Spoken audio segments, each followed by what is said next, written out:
就係因為我自己禱告唔好啊，所以咧我見到佢寫咗呢啲禱告嘅示範例句咧，相當之好，所以我抄咗落嚟。喺邊度學㗎？呢個主日學嘅家長班嘅聖經班。哦，好好喎！有邊一篇祈禱你最常用啊？你講下，你為我哋祈禱啦。為病患者禱告。繼續啊！係點㗎？我讀一次啊，好嘛？好啊！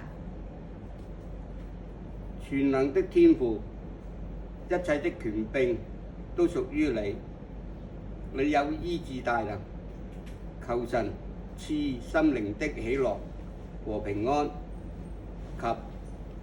及健康的身體，然後就講名啦，即係講病患者個名，跟住並消除他的痛苦和恐懼，奉主名求，阿門。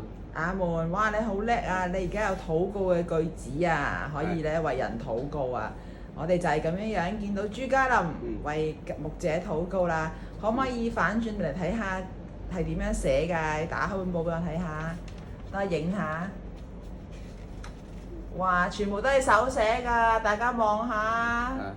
俾多頁嚟睇下得唔得啊？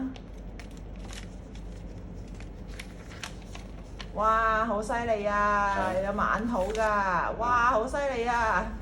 認罪祈禱啊，係咪啊？一個係。係啊，為自己禱告。好啊，多謝家林努力啊，學習祈禱，係啊，得着祈禱嘅能力。多謝你，拜拜。拜拜。